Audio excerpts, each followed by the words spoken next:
सबसे आसान है पार्ट नंबर 8।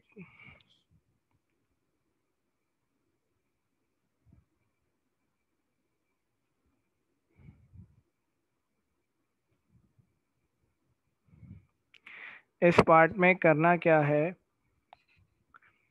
इस पार्ट में सिंपल सा काम करना है, एलसीएम ब्रेक करना है। Sine x upon cos x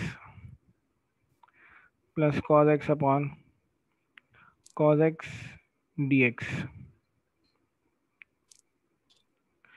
तो एलसीएम ब्रेक करने के बाद ये हमारे पास आ जाएगा sine upon cos means ten x,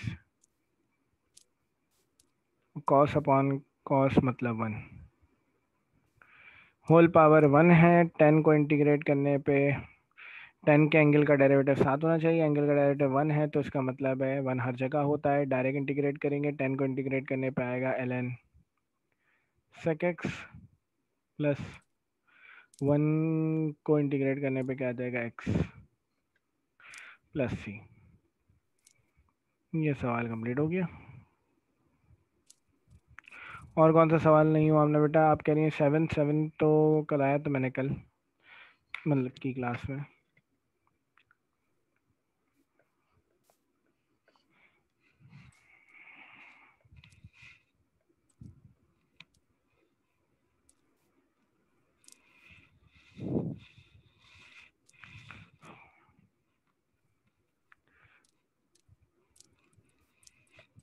अच्छा, क्वेश्चन 4 के। अच्छा, बुक के अंदर काम आंसर डिफरेंट आते हैं बिल्कुल। आप मुझे सॉल्यूशन सेंड करिएगा, अभी मैं चेक कर लेता हूँ उसको। इंटीग्रेशन के डिफरेंट आंसर्स आ सकते हैं डिफरेंट मेथड से। अच्छा, आज हम स्टार्ट करेंगे एक नए फंक्शन को, एक्सपोनेंशियल फंक्शन को।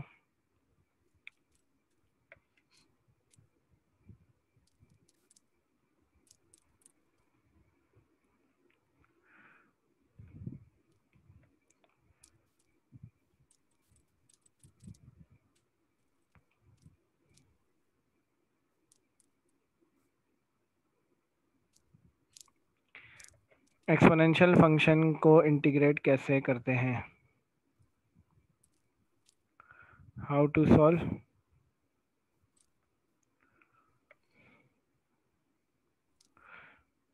Right the derivative of power in numerator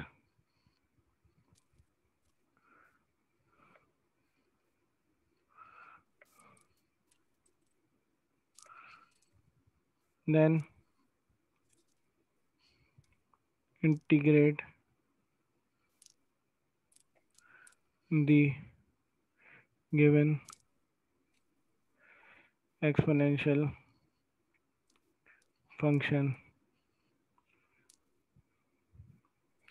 बहुत ही आसान है एक्सपोनेंशियल फंक्शन को इंटीग्रेट करना, बहुत ही आसान तरीका है इसका।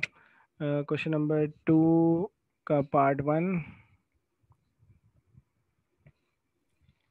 अच्छा, एक्सपोनेंशियल फंक्शन से मुराद यहाँ पर हम ई की बात कर रहे हैं। अभी ई की पावर में कुछ आ जाए, एक्सपोनेंशियल कांस्टेंट कहते हैं ई को, और ई की पावर में कोई भी वेरिएबल आ जाए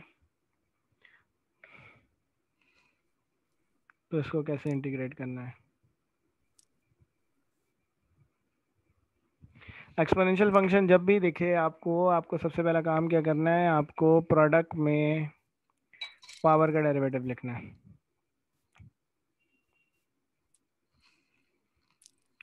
टू माइनस थ्री एक्स का डेरिवेटिव क्या है?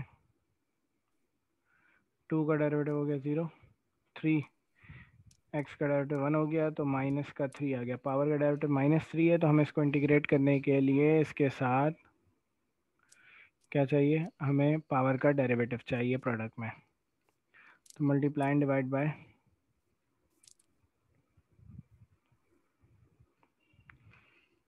-3।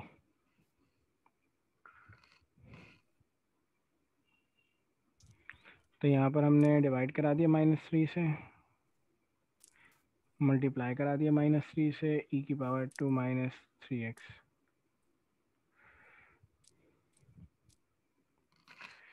ये जो वैल्यू है ये क्या है,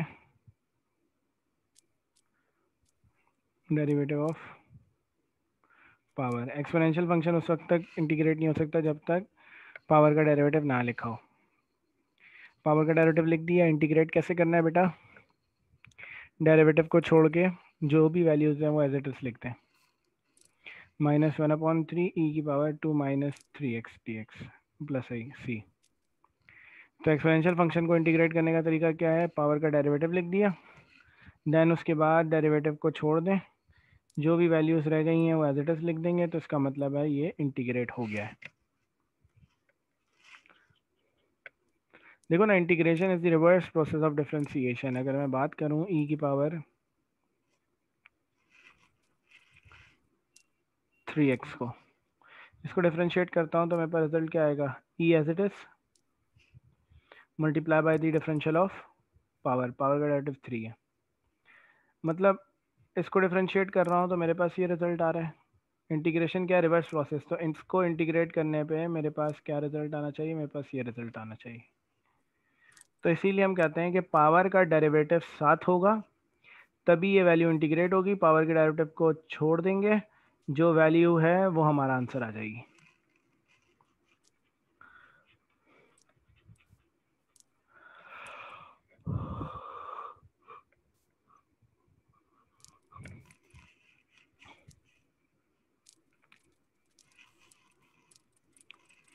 अगला सवाल है x ई की पावर 3x² प्लस का 2 dx। यहाँ पे भी ये करना है, पावर का डेरिवेटिव चेक करना है क्या है, तो पावर का डेरिवेटिव क्या होगा, 6x + 0, मतलब पावर का डेरिवेटिव है 6x। तो x हमारे पास ये रहा, हमें इसके साथ 6 चाहिए, तो हम क्या करेंगे, मल्टीप्लाई एंड डिवाइड बाय 6।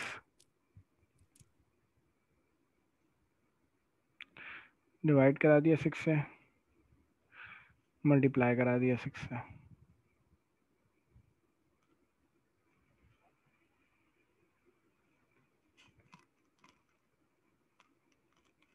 तो ये आ गया हमारे पास पावर का डेरिवेटिव। डेरिवेटिव को छोड़ देंगे, बाकी जितनी वैल्यूज हैं वो आंसर हो जाएंगी हमारा।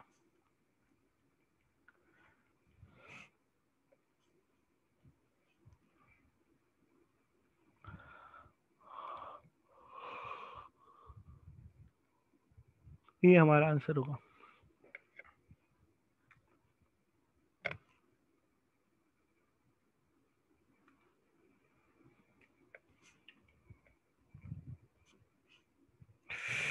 हाँ सॉरी, एक्स लिखना भूल गया मैं, 6x है ना पूरा डेरिवेटिव, तो ये आंसर हो गया हमारा। आगे चलते हैं।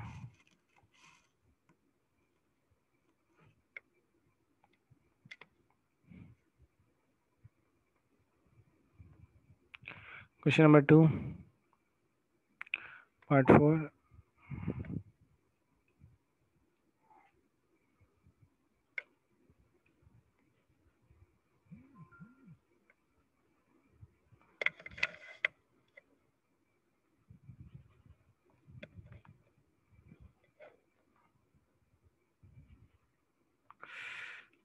इसको 1 minute,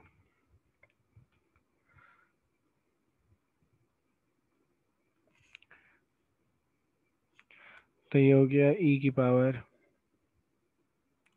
1/u divided by u² du।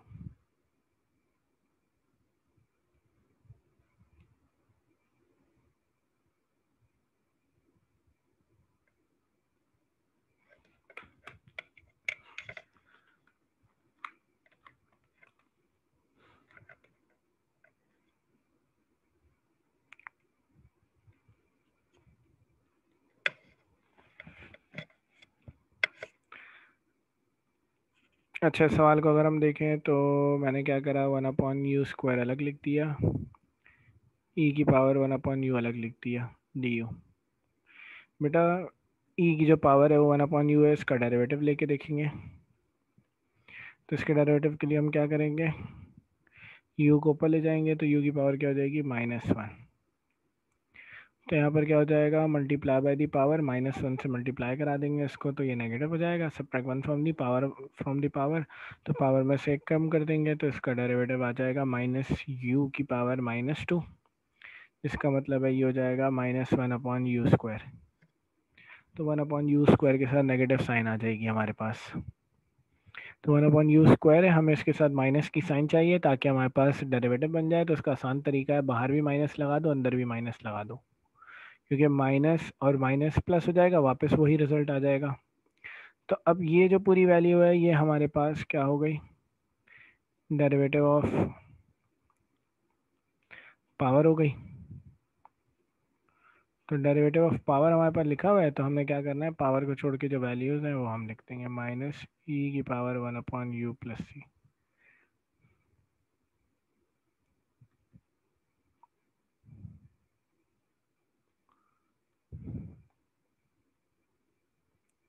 ये आंसर आ गया हमारे पास।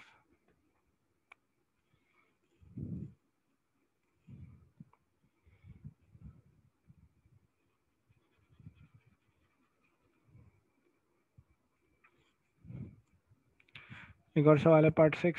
ये बच्चों को सबसे ज़्यादा मुश्किल लगता है, जबकि सबसे ज़्यादा आसान सवाल है।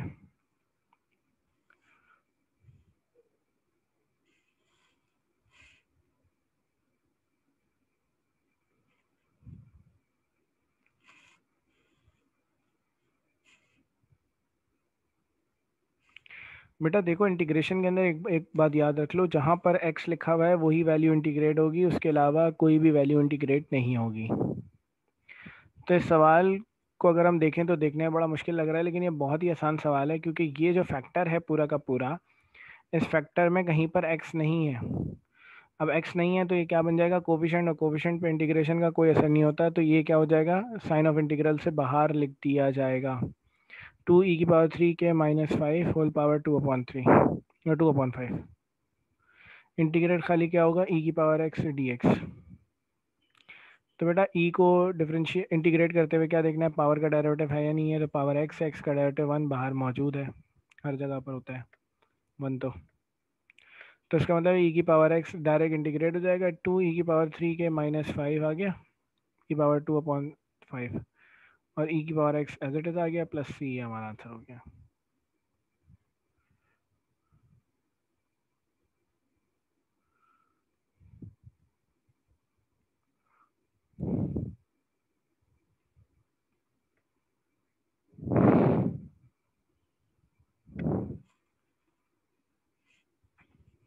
अच्छा, एक और सवाल है, क्वेश्चन नंबर 2 का पार्ट 3।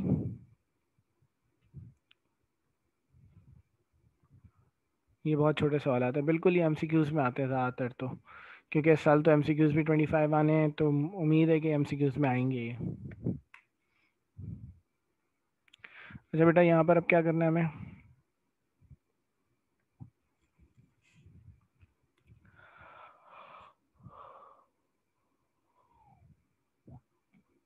क्वेश्चन नंबर 2 का पार्ट 3, a⁻2y dy।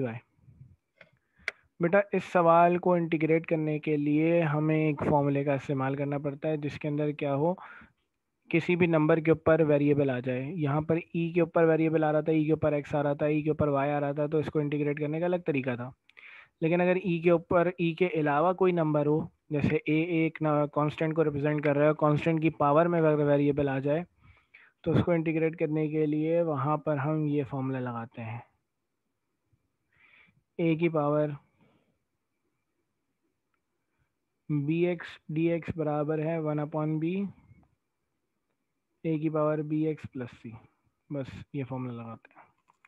तो ये फॉर्मूला लगता है जब भी किसी नंबर की पावर में वेरिएबल आ जाए, जैसे यहाँ पर है।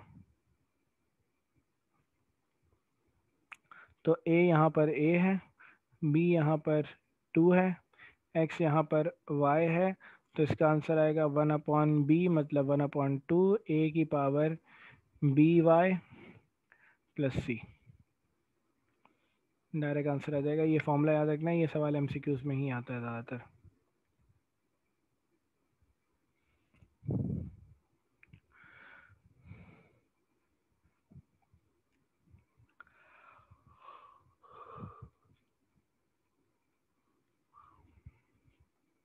इसका पार्ट 5 रह गया, ये होमवर्क है।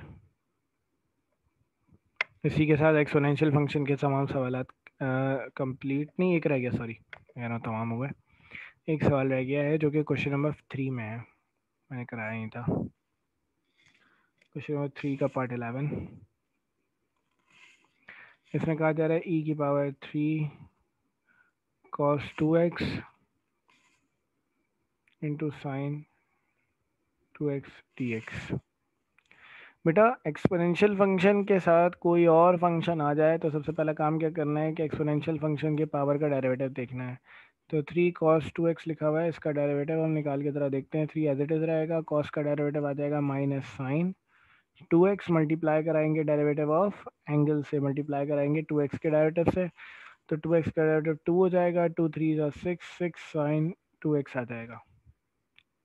तो बेटा साइन 2x तो यहाँ पे ऑलरेडी मौजूद है, हमें उसके साथ माइनस का 6 चाहिए सवाल में, तो हम मल्टीप्लाई डिवाइड कराएंगे सवाल में, मल्टीप्लाई एंड डिवाइड बाय -6, तो 1/-6 यहाँ पर आ गया आपके पास e की power 3 cos 2x sine 2x dx है, इसके साथ आ जाएगा माइनस का 6। अब बेटा ये पूरी की पूरी वैल्यू क्या है, डेरिवेटिव ऑफ पावर है। तो मैंने कहा कि जो डेरिवेटिव ऑफ पावर है उसको छोड़ देना है, बचेगा क्या, -1/6 e की power 3 cos 2x plus c।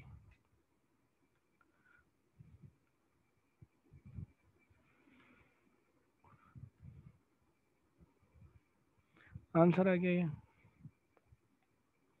कोई मसला, कोई टेंशन, कोई परेशानी। इसी के साथ एक्सपोनेंशियल फंक्शन कंप्लीट हो गया है हमारा।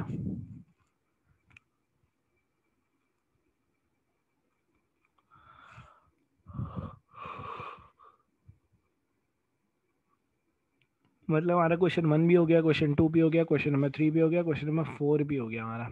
अब क्वेश्चन नंबर 5 पे हम जाएंगे।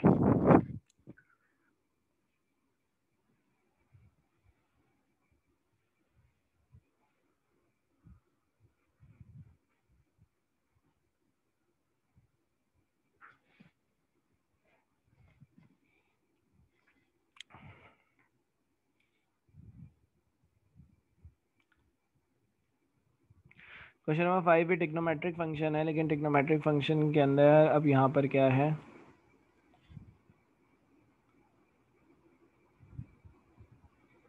नहीं बेटा वहाँ पर क्या लिखा हुआ था, वहाँ पे लिखा हुआ था कि पावर में 3 cos 2x, इसको डिफ्रेंशिएट कर रहे हैं, 3 एज इट इज रहेगा, cos का डेरिवेटिव क्या होगा, माइनस साइन 2x, मल्टीप्लाई कराएंगे d/dx ऑफ एंगल से, d/dx ऑफ एंगल का मतलब क्या है, 2x, x का डेरिवेटिव क्या हो जाएगा बेटा 1, तो 2 1 2 हो गया, और ये 2 मल्टीप्लाई होगा 3 से, तो 2 3 6, ये आ जाएगा। आप जो बात लिखी है वो सर गलत है। आप अगर वैसे भी कहना चाह रहे हैं अगर 2x, तो 2x बेटा ये कभी भी इससे मल्टीप्लाई थोड़ी होगा, ये तो आगे वाले नंबर से ही मल्टीप्लाई होगा अगर आता है तो।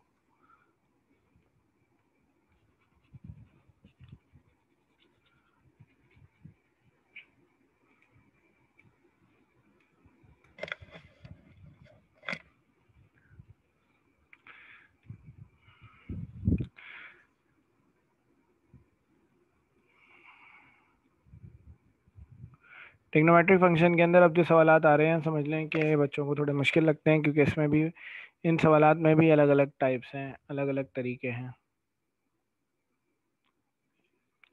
सबसे पहली बात कह रहे हैं, सबसे पहला तरीका साइन एक्स हो या सवाल में कॉज एक्स हो,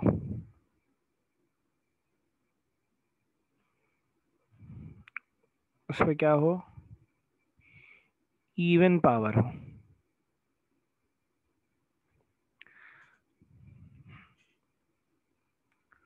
how to solve,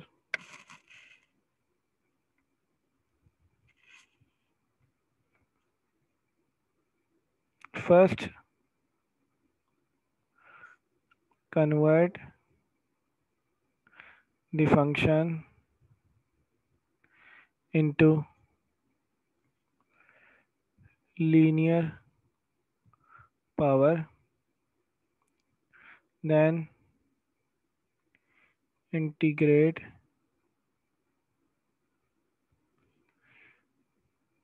with respect to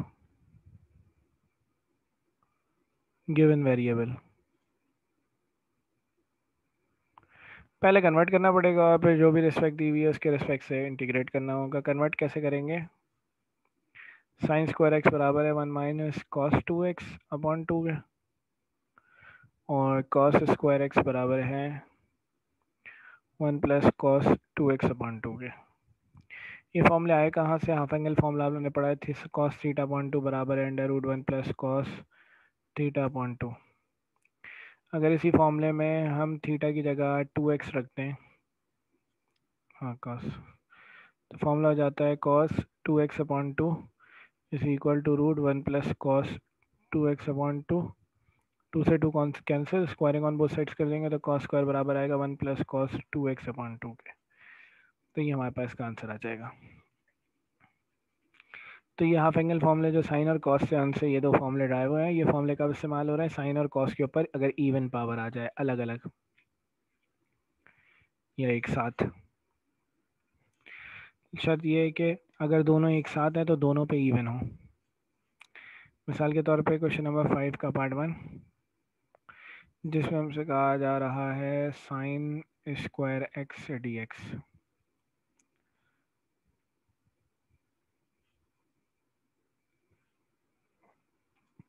formula ये लगा देंगे, साइन स्क्वायर एक्स की जगह आ जाएगा 1 minus cos 2x upon 2,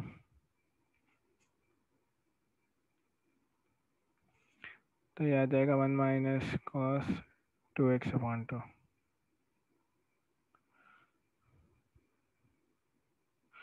LCM break कर देंगे, 1 upon 2 minus cos 2x upon 2 dx हो जाएगा।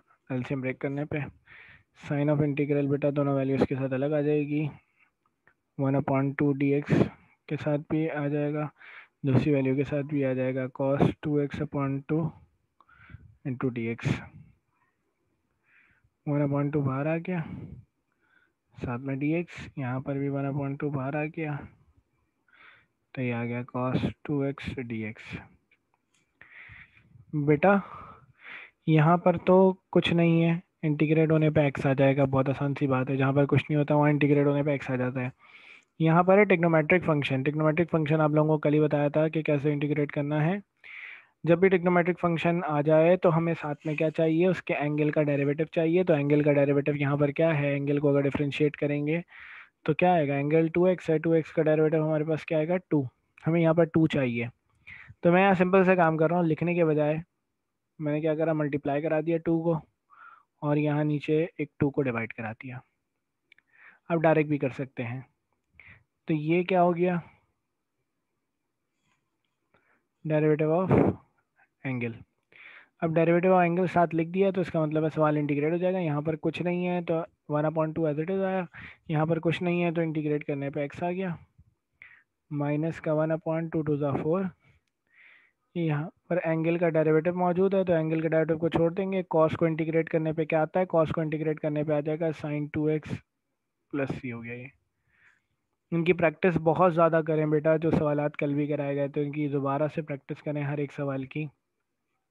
नहीं करेंगे तो इंटीग्रेशन नहीं समझ आएगी, इंटीग्रेशन बहुत घुमाती है।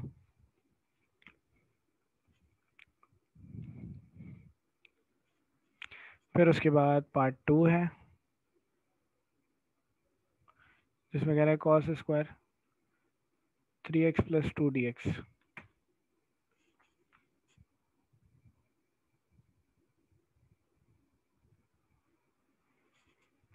यहाँ पर भी बेटा इवन पावर है तो फॉर्मूला कौन सा लगेगा? कॉस स्क्वायर x बराबर है 1 प्लस कॉस 2x अपॉन 2 के। यहाँ पर x की जगह ये है तो फॉर्मूला बन जाएगा cos square 3x plus 2 is equal to 1 plus cos 2 into 3x plus 2 divided by 2। तो फॉर्मूला बन जाएगा ये 1 plus cos 6x plus 4 divided by 2। तो यही फॉर्मूला हम यहाँ पर अप्लाई कर देंगे। तो यहाँ पर आ जाएगा हमारे पास 1 plus cos 6x plus 4 upon 2। LCM यहाँ ब्रेक कर देंगे। 1 upon 2 plus cos 6x plus 4 upon 2 बाहर आ गया dx। 1 अपॉन 2 इसके साथ साइन ऑफ इंटीग्रल अलग लिख देगी, 1 अपॉन 2 बाहर आ जाएगा, इंटीग्रल dx हो जाएगा मिसाल के यहाँ पर भी इंटीग्रल आ जाएगा। 1 अपॉन 2 मैं पहले से बाहर लिख रहा हूँ, साइन ऑफ इंटीग्रल आ जाएगा cos 6x plus 4 upon 2 dx। बेटा कॉस का जो एंगल है उसका डेरिवेटिव हमें साथ चाहिए। कॉस का एंगल है 6x प्लस 4 और डेरिवेटिव का एंगल मतलब एंगल का डेरिवेटिव क्या आएगा 6। हमें इसको इंटीग्रेट करने के लिए यहाँ पर ये 2 मैंने गलती से लिख दिया, मैं इसको थोड़ा यहीं पे लिख देता हूँ।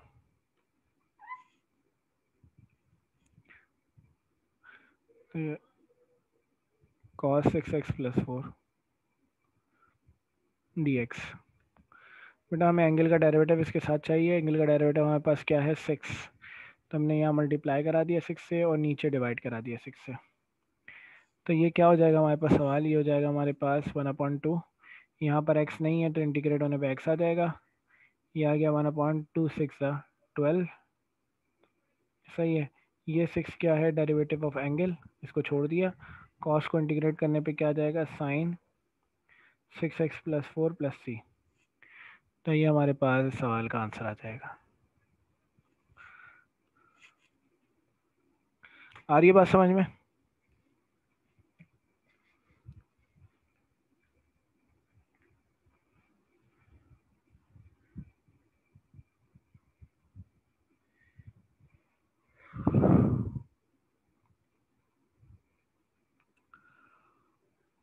अच्छा बेटा, अगर इवन पावर 4 होती ना तो 2 बार फिर ये फॉर्मूला लगता। ये वाला फॉर्मूला 2 बार लगता है। अगर साइन पे पावर 4 है या कॉस पे पावर 4 है तो 2 बार ये फॉर्मूला लगेगा।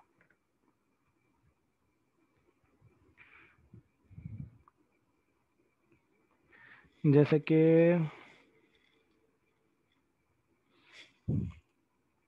क्वेश्चन नंबर 9 है।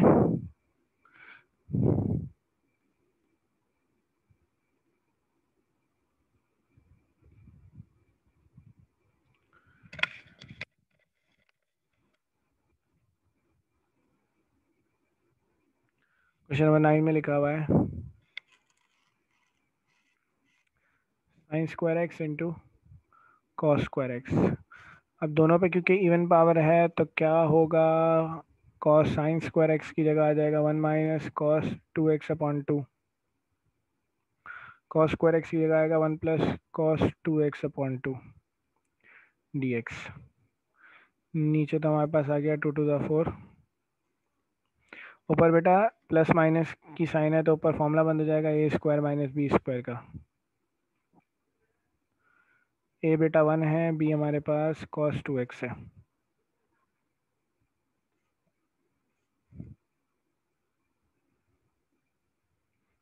1 का स्क्वायर 1 हो गया, ये आ गया cos square 2x upon 4 dx।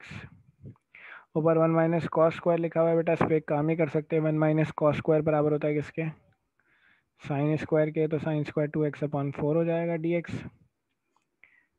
ये 1 अपॉन 4 बाहर आ गया। साइन स्क्वायर लिखा हुआ है तो उससे फॉर्मूला लगेगा 1 minus cos 2x upon 2। Again formula लग जाएगा। अब मसला क्या है कि x यहाँ पर 2x है तो हम इस x की जगह यहाँ पर 2x रखेंगे फॉर्मूले में। 1 माइनस कॉस 2x, x की जगह हमने 2x रख दिया। ये 1/8 हो गया। Sine of integral 1 minus cos 4x dx। 1/8 integral 1 से मल्टीप्लाई होगा, इससे dx मल्टीप्लाई होगा, फिर यही वैल्यू इससे मल्टीप्लाई होगी, मतलब माइनस का 1/8 कॉस 4x dx आ जाएगा। बेटा वही बात है, कॉस को इंटीग्रेट करना है, एंगल का डेरिवेटिव हमें 7 चाहिए, तो एंगल का डेरिवेटिव 4 है तो मल्टीप्लाई करा दिया 4 से, नीचे डिवाइड करा दिया 4 से। ये है डेरिवेटिव, डेरिवेटिव अगले स्टेप पे नहीं लिखा जाएगा। यहाँ पे x नहीं है तो मतलब यहाँ पर x नहीं है तो इंटीग्रेट होने पे x आ जाएगा, ये 1/32। एंगल का डेरिवेटिव लिखा हुआ, डेरिवेटिव को छोड़ देंगे, कॉस को इंटीग्रेट करने पे आएगा sin 4x + c। आंसर आ गया।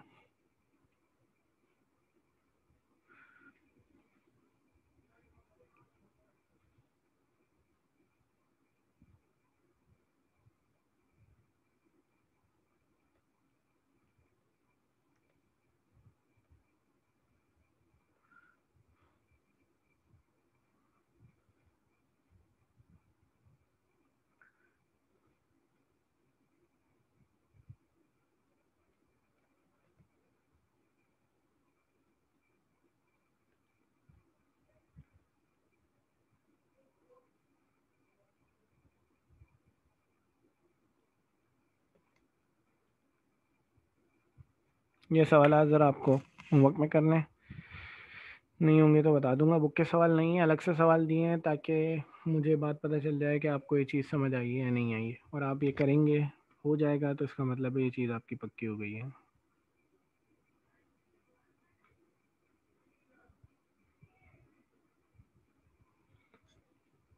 ठीक है बेटा, आज के लिए हम फिर इतना ही रखेंगे, मिलते हैं फिर नेक्स्ट क्लास में इंशाल्लाह। अल्लाह हाफिज़।